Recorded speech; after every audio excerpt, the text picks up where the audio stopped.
Tonight on The Buzz, Patrick Griffis is the Executive Director for Technology Strategy at Dolby Labs. He's also the VP of Education for SMPTE. Tonight, Patrick shares his thoughts on new technology such as high dynamic range images and what it means for us in the very near future. Next, Steve Carson is the founder of Carson Filmworks, specializing in color grading, editing, and post-production. DaVinci Resolve is his tool of choice for color grading, and tonight he has a report exclusively for us on the latest beta of DaVinci Resolve 12. Finally, Jace Venditti is a filmmaker trying to balance the arts with the planet. He's creating a slate of films, including The Hat, and developing a new studio structure concept with his Time to Shine. He shares his artistic vision with us tonight. All this, plus Randi Altman's perspective on the news, tech talk, and Buzz Flashback. The Buzz starts now. Tonight's digital production Buzz is brought to you by Otherworld Computing at MacSales.com and by ZenData at ZenData.com. Since the dawn of digital filmmaking, authoritative. One show serves a worldwide network of media professionals. Current. Uniting industry experts, Production. filmmakers, Post-production. and content creators around the planet. Distribution. From the media capital of the world in Los Angeles, California, the Digital Production Buzz goes live now.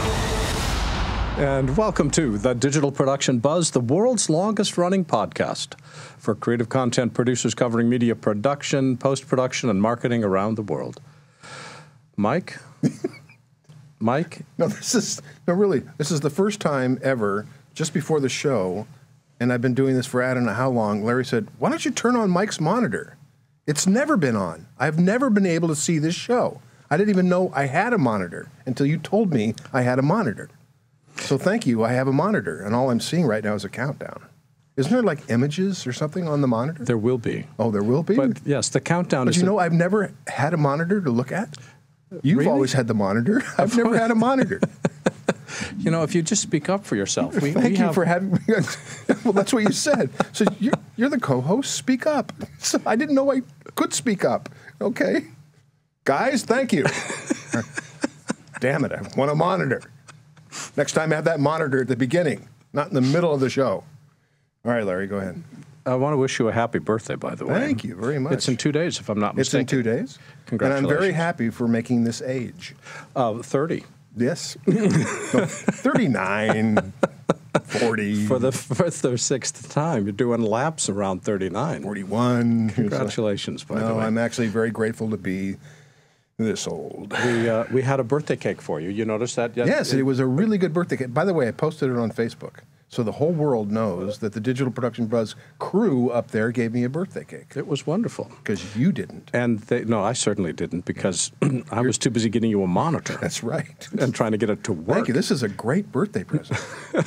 All right, Larry, we have 45 seconds. Go ahead. We do indeed. And I want to stress that for those of you that want to chat with Mike, you can read his musings inside the Buzz the secret newsletter. chat room, if you can find it. It's somewhere on the website. Thinking of chat rooms, remember to join our conversation on Facebook at digitalproductionbuzz.com and subscribe to our free weekly show newsletter at digitalproductionbuzz.com. This gives you an inside look at both our show and the industry. The newsletter is free every Friday. Mike and I will be right back with Patrick Griffis of SMPTE and Dolby right after we chat with Randi Altman.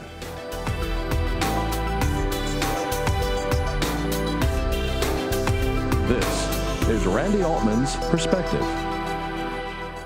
Randi Altman has covered the post-production industry for more than 20 years. She currently runs her own website at postperspective.com. Hello, Randi. Welcome back. Hi, Larry. How are you? You know, IBC is getting close, and I'm getting really excited. But before we talk about Europe, on Tuesday, Atomos announced the Assassin. What is it? It's not deadly in any way. It's actually a very good thing. It's one of the recorders. It's the newest one, and it takes on 4K and ultra high definition, and it's meant for workflows, for media flows, Final Cut, Premiere. So very post. Thinking of new announcements, on Wednesday, NewTek announced a new TriCaster, the Mini HD4, which supports both HD SDI and HDMI connections in a package small enough to carry in one hand. Randy, this reminds me that IBC is coming up, which is filled with new announcements. What are you looking forward to? It's a pretty good show. What I enjoy is the stuff that was shown at NAB in the Whisper Suites. Not full-blown technology yet, is now real and being announced at IBC. There's going to be a lot of 4K, ultra-high definition. There's going to be monitors. There's going to be talk of collaboration. Everybody wants to get the data from camera to post as quickly as possible. And then once it's in post, they want to talk about collaboration, signing off, review, and approval. So it's going to be about workflow. Now, you told us earlier this summer that you were looking forward to significant announcements in virtual reality. What are your thoughts on the current buzzwords of high dynamic range video and wide color gamut video?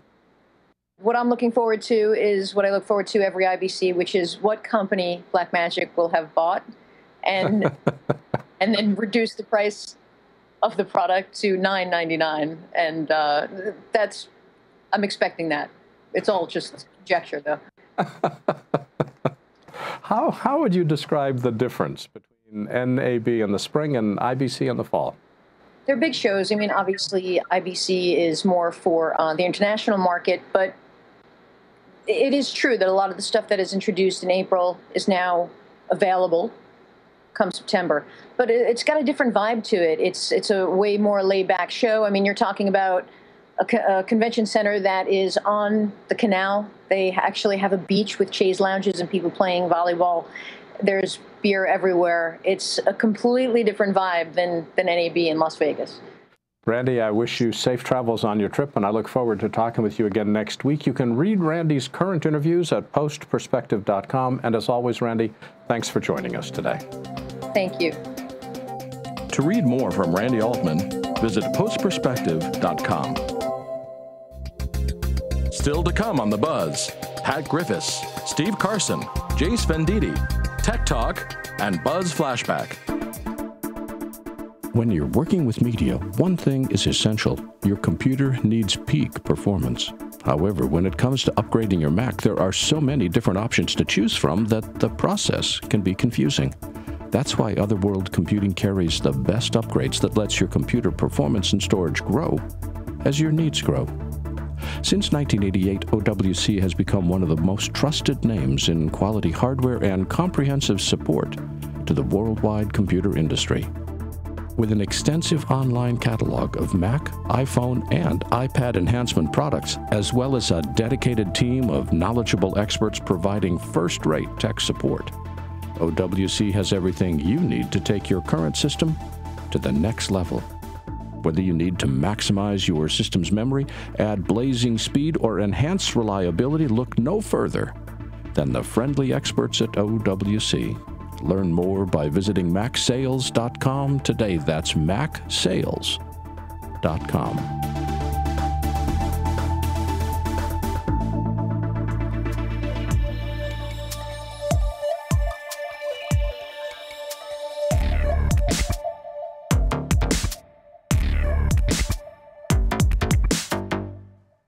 As Executive Director for Technology Strategy at Dolby Laboratories, Patrick Griffis helps define strategy for the company. He also serves on the Society of Motion Picture and Television Engineers, called SMPTE. Their executive committee is the Vice President of Education, where he helps design SMPTE's conference technical programs and overall educational strategy. Hello, Pat. Welcome. Hello.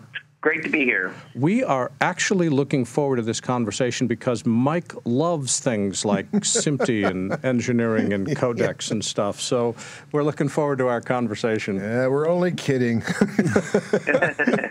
I hope you're not kidding. I hope you love it like I do. Well, we're going to try. Actually, your job is to make me love it.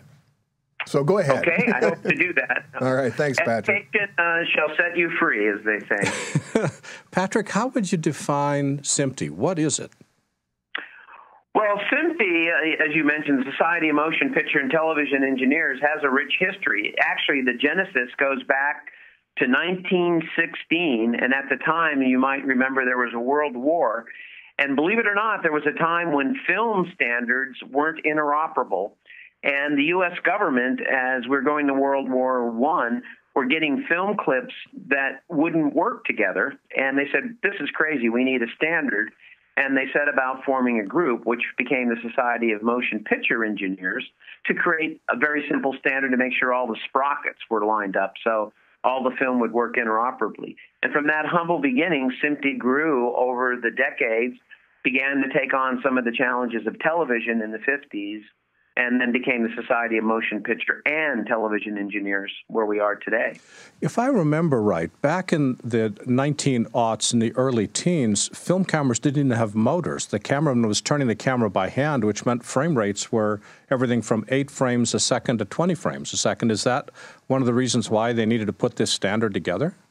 Oh, that was certainly one of the problems, and it depends whether if you had coffee in the morning or not, how fast the film would go. So certainly interoperability it was clearly a place where standards were very, very helpful, and certainly for the war effort. Was this a bunch of Americans getting together and coming up with these standards, or was this a bunch of people from all over the world coming up with this standard? Originally in the U.S. it was, you have Kodak and a bunch of companies here, and again it was to support the war effort. But there were different film approaches from around the world. So having a set of standards, something as simple as all the sprockets and the films being standard width was really, really important. And so here we are close to, I mentioned 1916. Next year is our 100th anniversary. So we're kind of now looking at the next generation of imaging as we head into our centennial. Which is exactly what I want to talk about now, because we've moved from an analog film basis to a pixel basis. And before we start talking about this new technology, I was doing some research on you and kept stumbling over the phrase, I'm looking at my notes, the father of pixels. Where did that come from? Huh? But actually better pixels, not pixels itself. But I got pixel stands for picture element. I think most people are familiar, the smallest element that makes up a picture. But better pixels comes from the notion as we look at next generation of imaging, there's really only 3 ways to make a better picture. The first, of course, is more of those pixels. Technically speaking, higher spatial resolution. You certainly heard a lot about the buzz on that recently.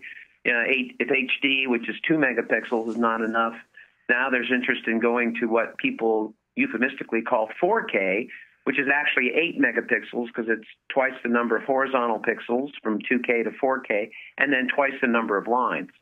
So more pixels is one of the ways. Of course, if you have motion, as we were talking about, when you have motion and you start to pan a camera, the picture gets blurry because of motion blur, and you're losing temporal resolution. The way you fix that is to have more frames per unit time. More frames per unit time means more pixels per unit time, and we think of that as faster pixels. So this last one, the notion of better pixels, actually says, how do I make each one of those pixels better, no matter how many or how fast I'm sending them? And by better, we're talking about things closer to what we see every time we open our eyes, like brighter whites, blacker blacks, richer colors within the palette that we have available to us, and then the holy grail, ultimately, of getting closer to represent all the colors that we as human beings can see. So that was that notion. I coined the term better pixels, and it's become popular among some folks. I want to talk about the better pixels in just a minute, but I want to go back a couple steps. Sure. We can have more pixels, which is higher resolution. We can have cleaner pixels, which is reducing motion blur. We can have better quality pictures, either with richer color saturation or greater grayscales. But really, are we changing the pixel? Because isn't it just a pixel's a pixel? It's the environment within which the pixel lives, or are we going to see a material difference in the pixel itself? We're going to see a material difference in the pixel itself, because when you, whether you have more of them, they still are defined today by how many bits do you have per pixel. And typically pixels are represented as 3 colors, red, green, and blue. So a picture element actually has typically, 3 elements associated with it, red, green, and blue. And one of the things we do when we make them better is to have more bit depth, and also have them represent a brighter transition from the maximum white to the blackest black, as well as more colors. So one of the notions, explain a little bit more about that we get into is today in television, one of the notions we talk about is how bright something is, and the nomenclature we use for that when we measure how bright something is, luminance. The term is typically candelas per meter squared. It means if you shine a light meter at a light source, it tells you how bright it is in candelas per meter squared. And that's hard to say more than 3 times in a row, so we've come up with a euphemistic term of nits. And one of the other things people say about me is I'm nuts for nits, because I like to see more of them. So in making a better picture, the ability to represent those whiter whites or higher nits, and as well as the blacker nits, takes more bits. And that's one of the things that changes the pixel as we move to this exciting new world of better pixels. Now, Patrick, back when those of us were playing with Photoshop, we could define the grayscale value of a pixel in 256 steps, where black is 0 and white is 256. As you move into this new high dynamic range space where we have more grayscale values, are we doubling that or tripling it, or just how bright is bright and how dark is dark if we're looking at it in the 255 step range?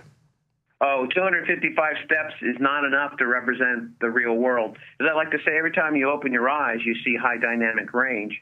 And in fact, working with a lot of studios, this is some of the standards work that SMPTE does, we agreed to try to represent as much as we could for entertainment purposes with about 12 bits. And by the way, in the real world, we as human beings deal with tremendous dynamic range, from the brightness of the sun, which is about 1.6 billion nits, to a dark, moonless night, and of course, maybe even in caves, or if you didn't see the saber-toothed tiger coming, you weren't around for the next generation. That's 10 to the minus 6. So 15 orders of dynamic range as human beings we have to deal with. But of course, we can't see sunlight and starlight at the same time because our iris adjusts up and down, and we adapt to a lighting environment. So the question we asked ourselves is, for entertainment, we don't need 1.6 billion nits, apart from needing a small nuclear power plant to power the television. Blinding the eyes of our consumers is probably not a good entertainment proposition. And on the dark side, while we can see very dark environments, it takes a long time for our eyes to adjust, often several hours. So 30-minute scene changes aren't practical. So what we were interested in is what's a useful range for entertainment purposes. And to that point, what we concluded is that for CGI content, to guarantee that there's no artifacts in any case, you actually needed 12 bits, or 4096 to use your example. So from 8 bits, 0 to 255, to 12 bits, 0 to 4095, I guess you could say. Now, there's been a lot of debate as we look at these new frame rates, which give us cleaner pixels, and as we look at increasing the dynamic range, that we're losing the traditional entertainment value that we grew up with film, that motion blur actually makes a scene more believable as opposed to the stark reality of very, very clean, sharp edges. How much do we need to worry about the past cinema viewing experience with motion blur, with low illumination, and how much does that change and perhaps degrade the viewing experience when images are brighter, pixels are crisper, and we can see edges more clearly? That's a great question. And in fact, motion blur in the real world gives us the sense of really, really high speed. It's so fast that even our eyes can't detect it. So you're right, and there's been a lot of work to show that higher frame rate, imagine a boxer who's punching and you now suddenly capture it at a very, very high frame rate and you can see the hands move. It doesn't appear to be as fast as when you have motion blur. So the creatives understand that, and a lot of the work we're doing now is actually to give them the ability to dial in blur when it adds to the story, when it is part of the artistic intent. And there are other cases where you actually want to see that motion, particularly some 3D scenes, when there's too much motion that's too blurry, you can't see the details. So that becomes, we think, a knob you can dial in going forward. So having higher frame rate has a role, having motion blur has a role, and we're now trying to come up with ways where it actually is something a creative can dial in as needed. Well, there's a downside to this, and that is if we have higher resolution, 4K, 6K, 8K, if we have higher frame rates, if we have greater bit depth, our file sizes, which are already large, are going to become unbelievably huge. How are we going to store all this stuff? It's going to be great for cloud services, I guess. More memory, yes. And of course, that becomes the storage. Of course, is always an issue, and one of the other lines I'm famous for is bits or bucks. Whether you're capturing them, delivering them, or storing them, or rendering them, they come with a price tag, or you earn money from them. So, indeed, compression has never been shown to improve picture quality. It's all about bit rate efficiency while preserving the quality of the image. And indeed, you're right. These file sizes are getting bigger, and as we talk about delivery over pipes like the internet or broadcast pipes, that becomes a case where we need better compression technologies to try to preserve the quality without, and reducing the bit rate at the same time. That was an excellent line about preserving the quality, and we were just talking about a couple days ago that it's all over the news. VP10, which is Google's compression codec, which will apparently take half the bandwidth of 4K out of the equation, so we can have half the bandwidth. And so we're doing this almost every year. And so it'll be interesting to, well, I'm talking about codecs again, Larry. So I'm getting tongue-tied here. So excuse me, but the VP10, which is what they're, VP9, I guess, is what's. But Patrick, I want to pick up on Michael's point. At what point do we do compression? Because as soon as you do compression, you're taking away bit depth, you're taking away data from the file that we need for editing. For people that are doing production and post, we can't go to compression until we're ready to do distribution, correct? So our file sizes remain huge. Yes, they already are huge. For movie, you're looking at terabytes of data. And on the local storage side, local storage continues to increase and improve. So the bigger file sizes, already today, if you're doing animation, typically they work in 16-bit floating points. So the notion of going to greater bit depth actually for them is a blessing, because often you take these really wonderful pieces of content and you squeeze them down to 8 bits and throw away color samples. So they're pleased in many ways, because for the first time they'll be able to get closer to rendering something that was actually sitting in their computers. So for animation, it's actually not such a big deal. But for live and these other things, we have the issue of pipe sizes are always a problem.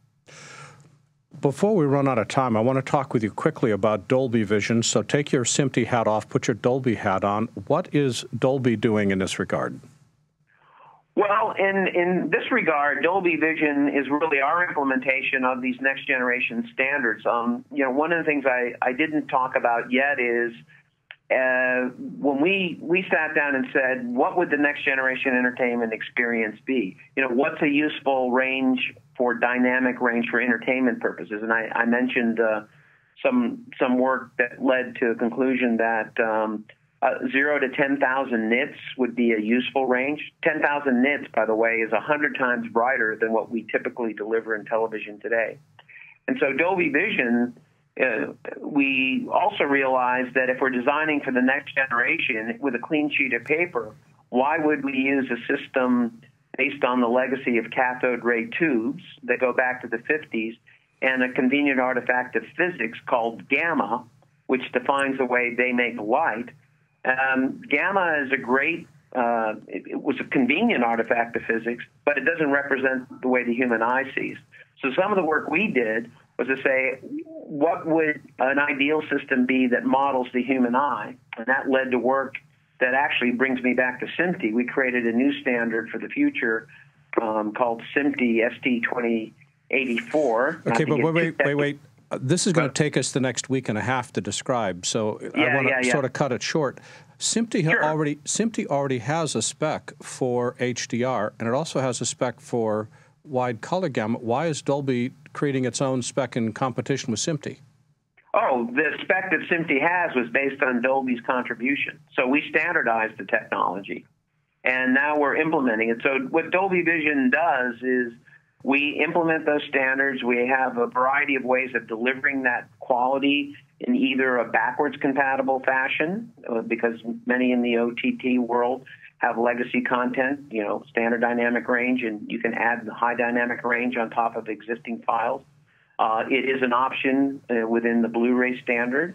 And indeed, we also are implementing Dolby Vision in cinema, and we call it Dolby Cinema.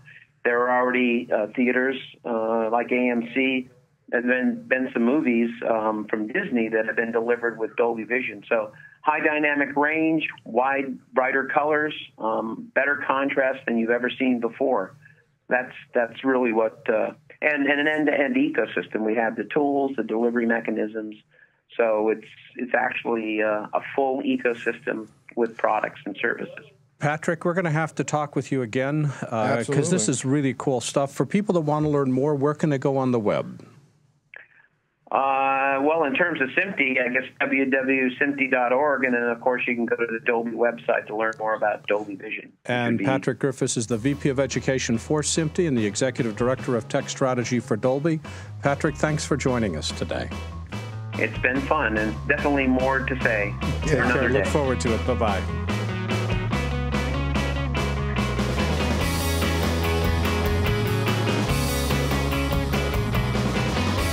Still to come on The Buzz, Steve Carson, Jace Venditti, Tech Talk, and Buzz Flashback. If you need long-term archiving for your video content, then you should look at ZenData. They specialize in providing secure, long-term storage of video content with a low cost per terabyte.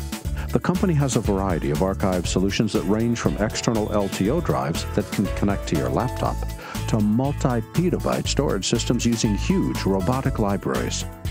ZenData systems will store your content on LTO or Sony optical disc archive cartridges. And with their next release, they also provide an option for archiving to the Amazon cloud. They offer great compatibility with many of the third-party applications used in the media and entertainment industry, including most media asset management systems. ZenData has hundreds of installations around the world, from Los Angeles to Mongolia. So if protecting your assets is important to you, visit zendata.com. That's XENDATA.com.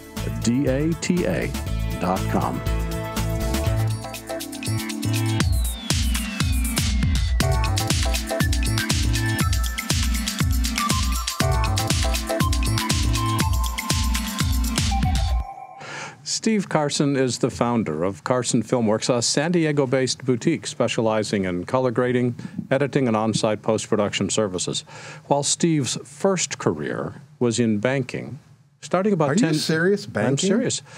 Banking? Steve, okay. Will you just hush up? This is the intro.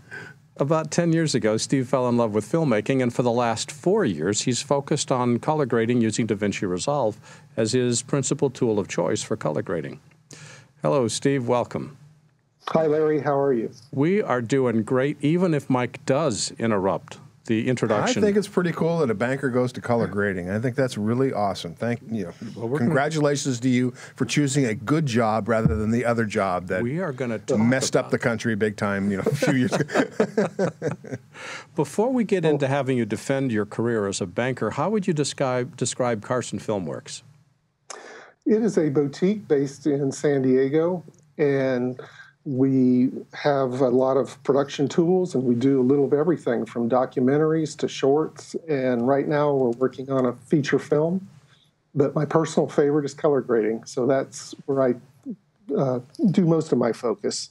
Well, before we talk about color grading and DaVinci Resolve, I have to ask, What made you give up a secure, highly paid career in banking, mergers, and acquisitions for 25 years, if I might make a point, to leave for the far less well-paid filmmaking world? I mean, defend this choice.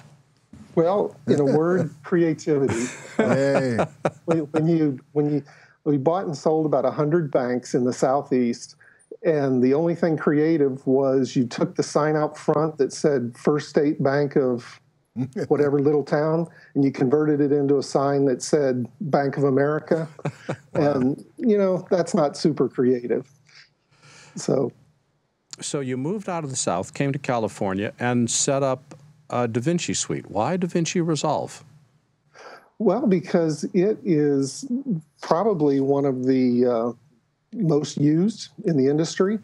And I started with Resolve 8 and have progressed through 9, 10, 11, and 12. And it has progressively been a more complete feature set. So what it's really done is displaced virtually all of the third-party applications that I used to use.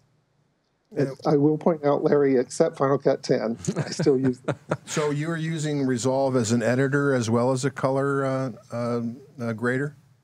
Michael, even earlier than that, I do on-site DIT work. So we use it to process dailies. We use it to back up cards from the cameras. We use it to develop looks on set. So it starts from there, then it goes to the edit side, and then to the color side, and then finally on the finishing and delivery. So it really does almost everything for us. So since Blackmagic Design actually bought Resolve a few years ago, are you happy with what they've done with it? I'm ecstatic with what they've done. It is amazing how they've improved the product. Like I said, I started with version 8, and version 12 is just amazing. Yeah. I just could not wait for it to come out. Well, tell us more about what version 12 has in it. What are some of the cool new features that you've discovered? Well, Larry, you'll like this being a Final Cut 10 guy. To me, I'm a little different than a lot of the colorists, but to me, the biggest change is metadata. It now has Final Cut 10 not completely, metadata, so it has smart folders, smart bins, if you will. So when you're bringing in footage, you can group it any way you like, create smart folders, so it automatically goes into those folders, and then it carries that metadata over to the color page.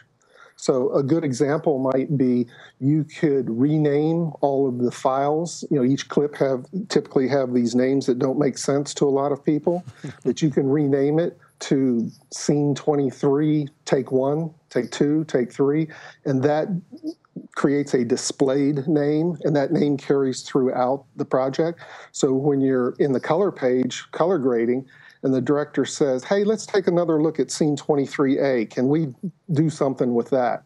Well, I can filter the timeline in Resolve. And you know, for a feature film, you might have 1,500 clips on your timeline, and they could be chopped up all over. So scene 23 could be in the beginning of the film, the middle, or the end. But what I can do is filter that timeline and show all of the clips from scene 23A that were used, and then I can color grade them all at once, side by side, to make sure they match.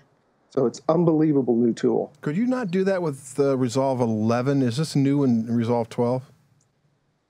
No, you could not to the degree that you can now. Okay. For instance, in 11, you could put a flag and put like a blue flag on it. So you would have had to manually go through and blue flag each of the clips. Then you could filter the timeline and say, show me all the blue flags, which coincidentally happened to be, let's say, scene 23A. But it was much more labor intensive to do that. And you only had a certain number of colors that you could work with, whereas with the new metadata, it's unlimited. Can we use Resolve for editing itself? And if so, do we have to have a high quality video monitor and that control surface to be able to use it? Or can we get in much less expensively without buying all that hardware? The latter. One of the new features in Resolve 12 is the ability to manage the overhead, if you will, of the system. So you can now work in, remember like Red, how you can go with half size or quarter size or 1/8 size, same concept you can do now in DaVinci. And there's a whole host of tweaks that you can do to your settings to make it easier on the lighter weight computers. And also another really nice change is on the user interface. It now scales perfectly. So if you're working on the new, the 5K iMac, that what you see as the user interface will just shrink down automatically. And I've heard you can even do it on the 12-inch MacBook Air. And so that's pretty amazing that interface. Yeah, I've actually seen that, and yes, you can. That's amazing. And it's free. If we exclude, remember, it's all free. Well, it isn't all free. You've got the high-end version. Yeah, there's the high-end version, which you and I don't need. We can use the free version. Do you use the free version or the high-end version? Well, I happen to own 3 Blackmagic cameras, so I use, and it's not they've changed the nomenclature. The light version is Light No More. It's called DaVinci Resolve 12. What you would have called the fully paid version is now DaVinci Resolve Studio. Okay. And so there's the distinction there. What's one of your favorite new features aside from the metadata handling? Well, I think to me, there's a couple of new features. Well, let me back up. On the DIT side, you can now sync dual source audio with waveforms. So that's really big. So that's very helpful. As a colorist, what I like, there are a whole host of new features that make us more efficient. And that's what I really like a lot. So there's a new keyer that keys much more dramatically, if you will, and more easily. There's a tracker. DaVinci has always been known to have a really good tracker, but they have a new tracker that's even better and just amazing. It saves a lot of time. So that would be my vote, if you will, for the features on the color side, is just a lot of the efficiencies. If we're just editing and we don't have the skills to do color correction, can we use Resolve for editing and let somebody else do the color grading, or would we be better off working with other applications? Well, let's put it this way. If you're editing and you're willing to edit on Resolve, then I'm very happy with you and I would love to work with you, because it makes it so much easier to jump back and forth between edit and color. Right now, the edit features are amazing. They have virtually every feature you could ask for. And so, yes, you could definitely edit. You could make a career using DaVinci Resolve 12, the quote free one, and it's a very capable editor. Do you know Steve is one of the first people to actually, a lot of people are using Premiere because they can go back and forth with After Effects. Well, now we can edit in Resolve and go back and forth with all the color correction tools that everybody is using within Resolve. So why not stay with Resolve? And it's free. How do the effects packages in Resolve look compared to, say, Premiere or Final Cut or Avid? I love them. If it's an OFX effect, you can use it. One of the new upgrades in 12 is a whole host of audio effects. So if you're a fan, for example, of RX4, it's available to you. And then the other big change is you can now export directly to Pro Tools. So if you're doing a high-end audio finishing, it's very easy now to send that work out to the audio specialist. Yeah. Steve, where can people go on the web to learn more about your work and you and hire you to do the next color grade? The website is www.carsonfilmworks.com. That's all one word, carsonfilmworks.com. And Steve Carson's the founder of Carson Filmworks. Steve, thanks for joining us today. Thank you. Thanks, Enjoyed Steve. it. Take care. Bye-bye.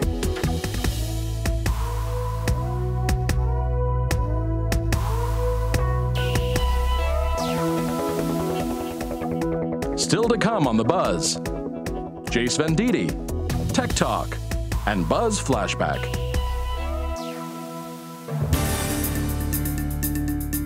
Hi, I've got a ton of brand new training videos showcasing all the new features in Final Cut Pro 10.2, and it's available today.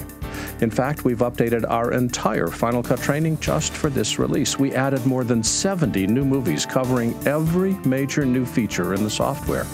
Then I added new techniques and new ways of working that I've discovered and written about in my newsletter over the years. I updated our workflow and editing training with 31 new movies and effects with 41 new movies. This makes our Final Cut Pro 10 training the most comprehensive, most up-to-date, and most affordable way to learn everything about this amazing software.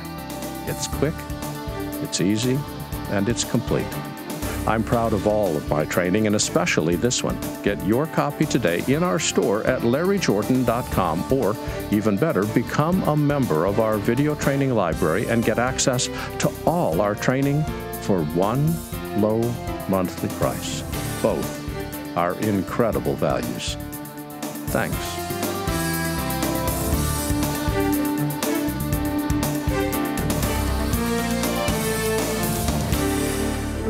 This is Tech Talk from the Digital Production Buzz. Let's take a look at lighting. Here I've added some text, and the text is against a background. Again, I've already added some lights, so I'm in 3D space, but let's look at this from the top. I want to have a separation between the let there be light, that's the text, which is out here, and the rectangle. Again, if you want to have elements interact with each other, they can't be at the same Z space. How do we move it forward or backward? Select it, go to the inspector, go to properties, and we can move stuff backwards and forwards by grabbing the Z and just dragging it. I'm moving it with the mouse and dragging the position of this text. Control A to go back to the camera view. Now let's add a light. Let's just deselect this. There's 4 kinds of lights. There's ambient, spot, point, and directional. Ambient is where everything is equally lit regardless of what direction it's facing. That's the default setting, and it's a really good choice when you're not messing with lights. To add a light, we'll select our project, go up to Object, go down to Light, and by default it adds a point light. Let's switch this to ambient, and you can see there it is. The only difference between adding an ambient light and the default setting is here I can add a color for the ambient light and have everything be lit with whatever color light you want. In this case, though, I want to switch this to a directional light. A directional light can be pointed. Let's make this, let's make it yellow. Click, hold, and drag, and notice that I've dragged the light totally off. I can't see anything. Now we're adding a yellow light, and now it's bright, and now it's fading out, and now it's gone again. The directional light points in different directions, and depending upon how you have it pointed, you can get different lighting results. Let's switch this back to white again. We can adjust the intensity. We can adjust the diameter to say how focused the light is from very broad to very narrow, or very close to narrow. And again, we can spin it with these on-screen controls to determine which way it's pointing. Well, let's go back up to our top view again. If we look at our text, there's our text right out here. There's the rectangle right on the red line, and here's our light. Well, I want the light moved here and pointed toward, and pointed toward our background, right about there. So notice that our let there be light is way out here. Our light is between the let there be light and the text and the background. When I go back to our light, let's make it kind of a reddish color, right around in here, and take a look at it. And now we've got a let there be light, directional light, which is illuminating the background and the foreground. Well, let's light up the foreground as well. Let's add another light. We'll make this one a point light, and we'll pull it back in Z space so it lights up our text. There we go. So now I've got the point light lighting up our text, and yet the background is got a different color light on it. Well, here's where this can really start to play. I want to turn on shadows. It'd be nice if this point light hit the text and the text cast a shadow on the background. So we'll go back to light, Double click it. This is our point light. And this is the directional light.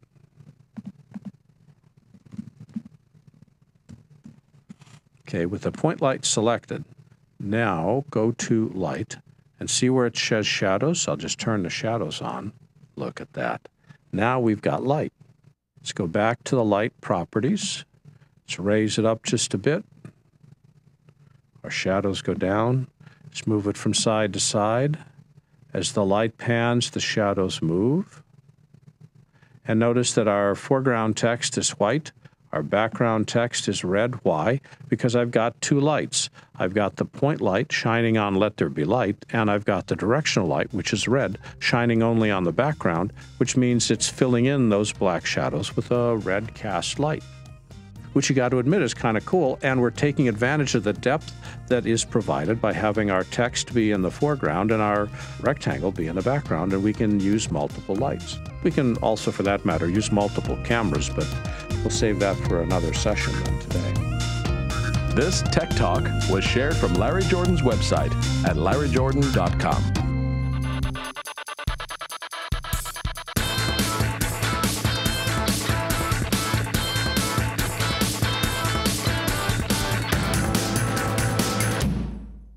Jace Venditti was raised on a farm by an artistic family where he fell in love with the arts and the planet. Are you serious? You were raised on a farm? Forced to choose. That's so romantic.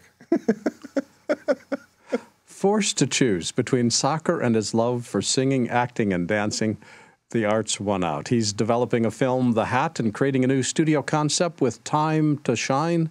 Hello, Jace. Welcome. Hey, thank you. Thank you guys for having me. Well, let's start with the question that is most on Mike's mind. What was it like growing up on a farm with two very creative parents? What was it like? Honestly, it was a blessing, I guess you could. My dad's a world-known fine artist. My mother was a singer at the time, and I was able to build an appreciation for something that I don't think I would have been able to, which was, nature, animals. Made me think. I was forced to think about other things because I wasn't in town. I was in a 12-acre farm out in the middle of nowhere.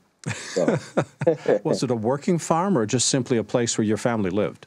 It was at one point. It changed over. When I was young, it was kind of a smaller version of my grandma had like a 200-acre dairy farm out in Bodega Bay. And it was kind of a break off of that and changed when I was younger, yeah. So where did the choice between soccer and the arts come from? Well, I started out as a child actor doing a lot of musical stuff, and my friends were all in sports, and they would tease me, make fun of me, kind of scare me out of being a dancer and a singer and an actor.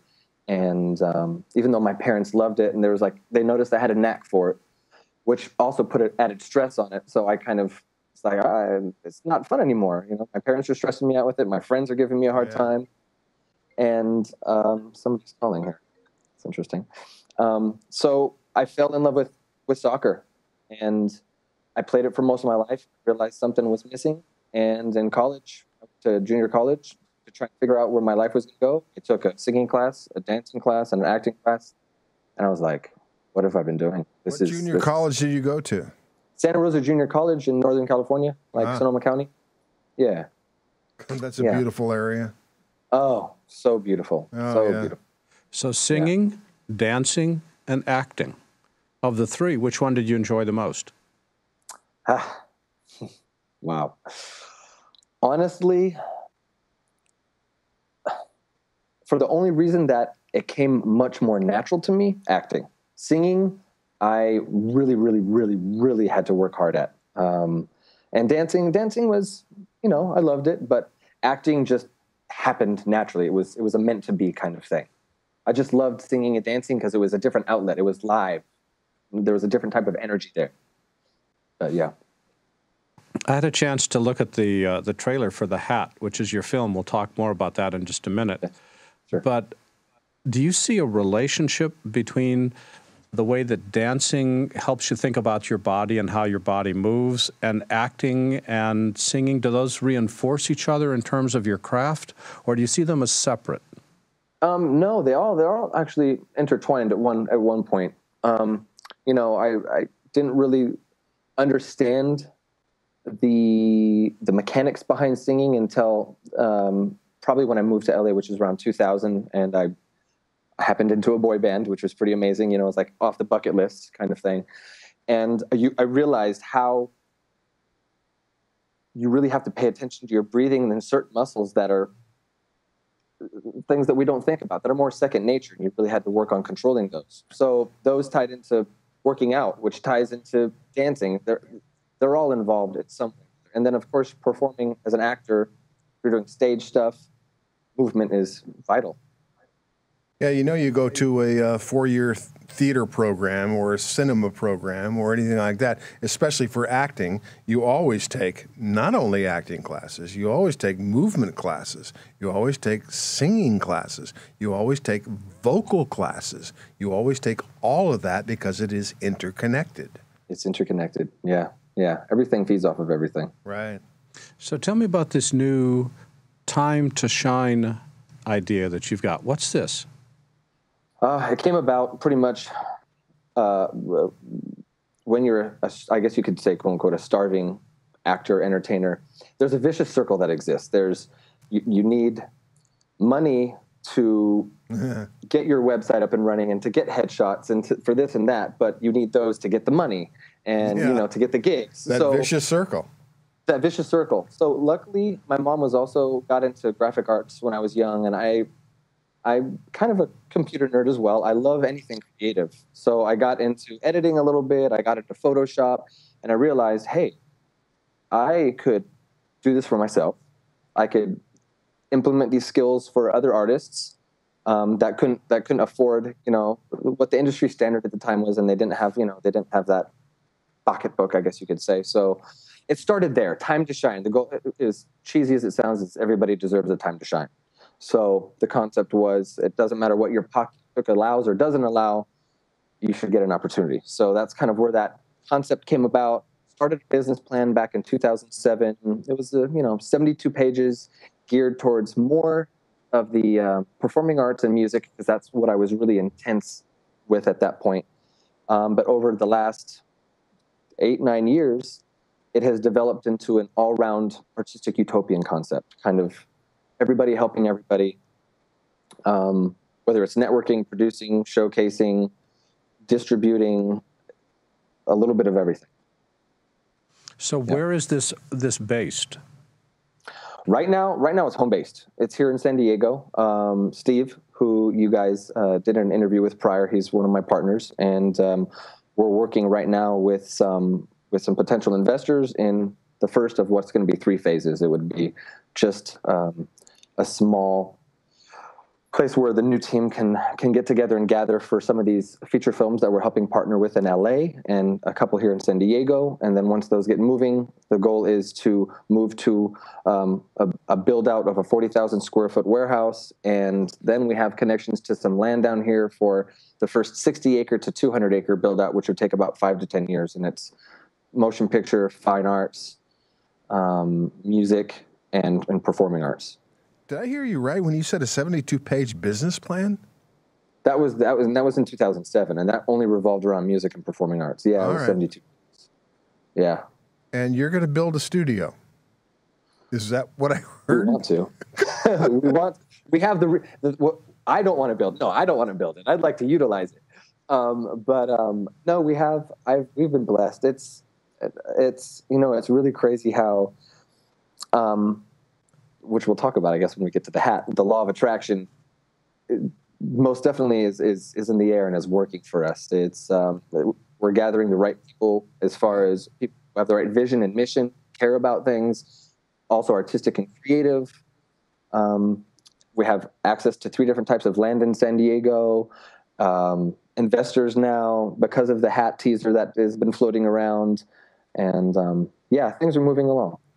Now, is there a point of view that you're bringing to your creative vision, or is it just we're going to make films, or do you have a specific idea of the films that you want to make? Most definitely. The films have to have a message.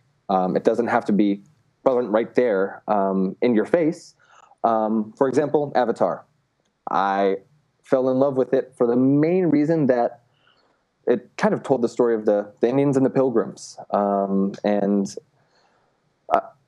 And in a cool way, it pulled the masses in. You know, it's really difficult to take something that has meaning and something that has cool. You know, that wow factor. And Avatar was a great film that did that. And that's what I want to do with projects that we accept, whether they're feature films or fine art or, you know, music based. Is we want somebody that's got that star quality or that creative juice and potential, but we're looking for people that want to make a difference with that. Will Smith, he had a great video out that I watch all the time when I need to be inspired, and one of the things he said, he pulled this quote from somebody else, was, if you're not making somebody else's life better, then you're wasting your time.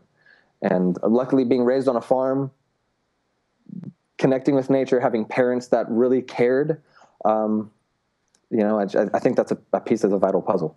Chase, it could be argued that message films are the fastest way of losing money on the planet, that nobody turns out for a message film. Why even bother? Well, because it matters. It just matters. Especially with, I mean, look at what's going on with media now. It's all I, me. Nobody's... It's like everybody's saying, look at me, and they're not looking at what's going on over here. And that is affecting, before they know it, that's going to come full circle and affect them. And it's, I mean, sooner or later, the pendulum is always going to shift. You know, change is the only constant that exists in this universe. So change will happen. It's just when, you know, and it's, you got to keep fighting the fight. And I'd rather not settle and give in to, I just want to make money. Because ultimately, when I'm by myself, I won't be happy with myself. You want to change the world. Ultimately, yeah. I want to be a part of that. I can't do it myself, but I believe Serena had a domino. And don't underestimate the power of one, you know. That's all it takes. If anybody's going to change the world, it's going to be Serena. One of the things that you've done is you've created a film, or are working on a film called The Hat. What's this? Yeah. Okay, so going kind of back to what we're talking about, The Hat is, the goal is to take franchises, okay, you're talking about franchises that aren't successful. The goal is to take franchises that are successful and implement into that multi-idea franchise, you know, film, something that matters. So pretty much what I did was I did a photo shoot back in 2007. It was just really cool. It was 3 actors and models, and we all wore the hat at different points in the storyline of a photo shoot. And whoever wore the hat had power in that picture. So it always bugged me. Since 2007, it's bugged me. 2012, finally, I decided I got to do something about this. I was really heavy into the law of attraction, and a light went off. And I was like, okay, I want to do with the law of attraction with what Inception did with lucid dreams, the concept of lucid dreams. So that's kind of where the hat was spawned from. The concept is you have the duality or the double meaning of the hat. You know, what hat are you going to wear in life? What role are you going to play? And that's why the item ended up being the hat. But you find out that this hat has actually changed form over history. It was at once the cloak of a religious individual. It was at once a handkerchief of another political leader. So you find out all of these people throughout history had it in one form or another as garb, I guess you could say. And so that's what it is. The goal is to create a 12-saga independent feature film, blockbuster. 3 trilogies, and the last film of the last trilogy would be a 3-part. So my goal is to take your Harry Potters, your Fast and Furious, your Avatars, and create an independent, saga. Go for it. Yeah, absolutely, Jason. Love you. So what stage is the film in? I noticed that you've got a trailer, or at least a teaser for it. We have a teaser. We actually have a lot of footage that we created for, we put together for another trailer, for a longer trailer that was a little more involving, because obviously what's out now is very mysterious. What is this about? Kind of thing. The one that we have footage for, I don't think it's ready. I don't think the footage we shot is up to the par from the teaser, and it was geared towards, we were actually creating a social media kind of marketing campaign. There were like 15-second parts of the first feature film that we're going to put on Instagram and Vine to start creating,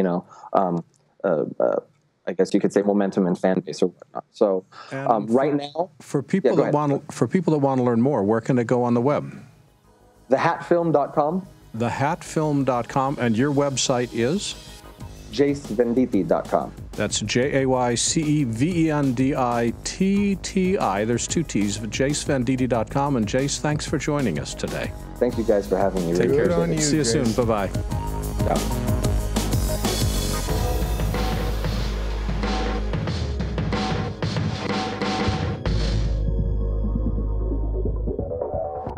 It's time for a BuZZ flashback. 5 years ago today. We like to call it a TV truck without the truck. It can do anything a big TV production system can do, 3D graphics, character generation, video switching, video scaling, green screening, you name it, it can do it. So it's basically a versatile video production system. This was a BuZZ flashback.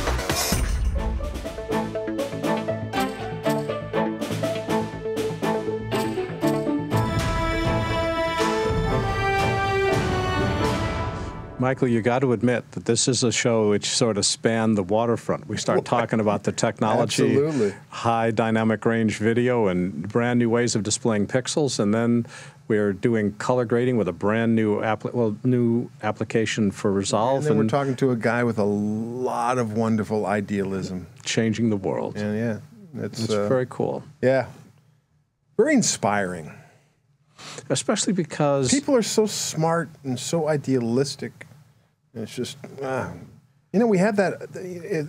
If there's something about this in almost every show that we do, there's something inspiring and something idealistic and something wonderful in all these people. And it's what keeps me coming to this place. That and birthday cakes. That and birthday cakes. Yeah. And a very happy birthday again. Thank you. 2 days early. Exactly. I want to thank our guests for today, Patrick Griffis, the Executive Director for Technology Strategy at Dolby Laboratories, Stephen Carson, the owner of Carson Filmworks, and Jace Venditti, the filmmaker of The Hat, and a wonderful vision for the future. There's a lot of history in our industry, and it's all posted to our website at digitalproductionbuzz.com. Here you'll find hundreds, even thousands of interviews, all online and all available to you today. Talk with us on Twitter at DPBuzz and Facebook at digitalproductionbuzz.com. Our theme music is composed by Nathan Doogie Turner with additional music provided by smartsound.com. Text transcripts provided by Take One Transcription, and make a point to visit takeone.tv to learn how they can help you. Our producer is Serena Catania. Our engineering team is led by Megan Paulos, includes Ed Golia, James Miller, Keegan Guy, and Brianna Murphy. On behalf of the ever-handsome and affable Mr. Mike Horton, my name is Larry Jordan, and thanks for joining us for the Digital Production Buzz. Goodbye, everybody.